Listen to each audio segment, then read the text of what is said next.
Skupni sprehod verskih voditeljev je tradicija, ki obstaja že celo stoletje. Vzdržujejo pa jo tudi soboški verski voditelji. Škofoma Leonu Novaku in Petru Štumpfu ter superintendentu Danijelu Grabarju se je tokrat pridružil tudi predstavnik pravoslavne cerkve. Svoje razmišljanje o dogodku so vsi skupaj delili na novinarski konferenci. Zbrali smo se ob posebni priložnosti. Nahajamo se prvič v tednu krščanske edinosti, drugič pa smo se odločili, da bomo tretjič ponovili tudi ta naš ekumenski sprehod po Murski Soboti.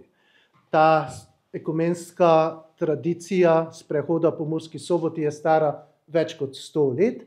Začeli so jo takratni židovski rabin, katoliški dekan in evangeličanski duhovnik tukaj v Murski Soboti z namenom, da bi za svojim druženjem in pa pogovorom ter skupnim sprehodom po Murski Soboti tudi občane Murske Sobote seznanili z tem, kako pomembno je, da živimo skupaj v strpnosti, v medsebojnem spoštovanju in pa prijateljevanju.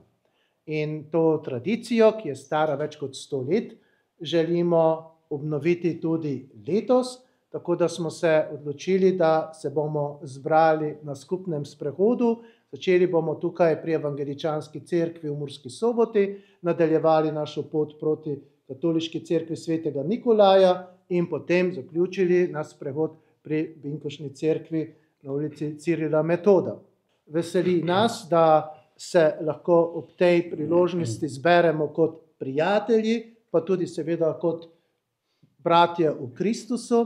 Na ta način bi radi v tem nemirnem času, ki vlada po svetu, spomnimo se samo vojne v Ukrajini ali pa nemirov v Gazi, vojno razmerje, ki divja tam, kako pomembno je, da se spoštujemo, da eden drugega cenimo, da ne glede na različna mnenja ali pa pristope ali pa tradicije, eden drugega sprejmemo v naše srce in tako skušamo skupaj oblikovati naše življenje, ki naj poteka v miru in medsebojnem spoštovanju. To sporočilo bi radi dali tudi naprej, ne samo v mestu Murska Sobota, ampak tudi za celotno Slovenijo, kakor tudi seveda za celotno regijo oziroma vse povsod tam, kjer vlada zdaj sovraštvo, nemir ali vojna. Krščanske cerkve imamo dve nalogi v enem dihu, bi lahko rekli, in sicer oznanjati Kristusa in pa ostati edini med seboj. Vemo, kako nam to v zgodovini uspeva, pa tudi ne uspeva.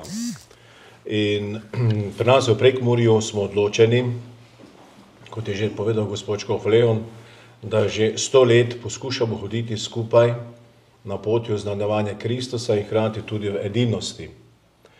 Ta pot ni tako enostavna, včasih se tukaj postavljajo dogmatske prepreke, tudi mogoče interesi določenih skupnosti in podobno, vendar pa že sama prekmurska narava človeka je takšna, da je empatična, v sebi mehka, gostoljubna, dobrotljiva, dobronamerna in to so v preteklosti naši duhovniki, tako katoliške, evangeličanske in tudi binkošne skupnosti zelo krepko upoštevali in na tem tudi gradili. In mislim, da imamo tukaj en lep vzorčen primer tudi v medsebojnih sklepanjih zakonskih zvez, in sicer med verniki različnih veroizpovedi z skupnimi bogoslužji, kar je nek precedens oziroma nek unikum tudi v našem slovenskem in tudi širšem prostoru. In to pomeni, da tukaj ljudje živijo skupaj v sožitju, v ljubezni in to moramo tudi mi, voditelji teh cerkva, upoštevati, pa spoštovati in se tega veseliti.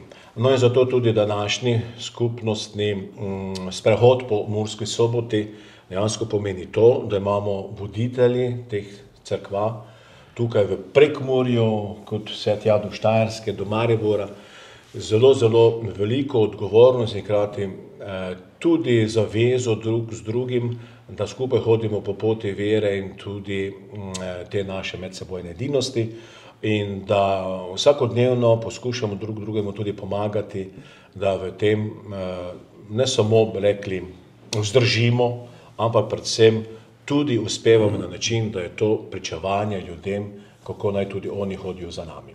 Se kljub razlikam, ki jih imamo, ki jih prakticiramo, da skupaj živeti, da spoštovati drug drugega in ohranjati, nadgrajevati prijateljske odnose.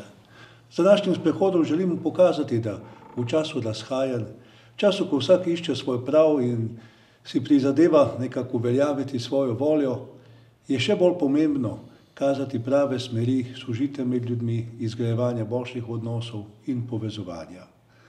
Želimo pokazati, da se znamo pogovoriti, da ob svojih prepričanjih iščemo tisto, kar nam je skupno in na tak način tudi sami za svojim osebnim zgledom pokazati, da ko človek najde voljo, ko človek najde dobre temelje, je možno veliko stvari kdaj celo spremeniti, postaviti drugače, predvsem pa v tem zahtevnem času pokazati tisto človečnost, medsebojno ljubezen, kateri smo v evangelijih pozvani in ki Sveto pismo pravzaprav postavlja kot temelj naših medsebojnih odnosov.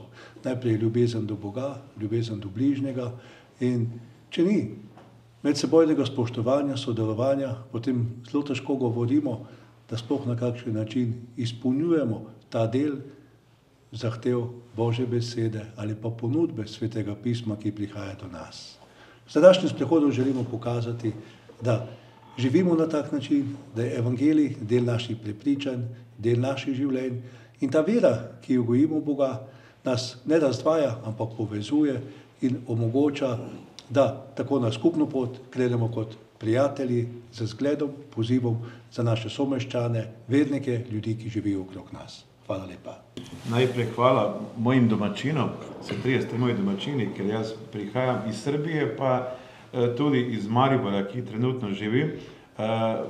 Skrbim za eno majhno skupnost, najmanjšo pravoslavno skupnost v Sloveniji in tu smo že 10 let organizirani, zahvaljujoč domačinom, ker svoje cerkve tu nimamo, pa en dober primer res iskrene krščanske ljubezni je tu. Tu, ko smo prišli v Prekmurje, jaz to vedno poudarjam, da je to najlepši del Slovenije, ne samo geografski, ampak ljudje so zelo odprti, zelo prisrčni, tako da ti sadovi, ki so tu že več kot 100 let, se pokažejo in se opazijo. Tako da še enkrat zahvala, res lepa gesta, ki bomo danes izvedli, ta naš sprehod, tako da mislim, da je to mogoče prvič slišim za nekaj takega in me to res veseli, tako da sem še enkrat hvaležen, da sem del tega. Hvala. Potem pa gremo na sprehod.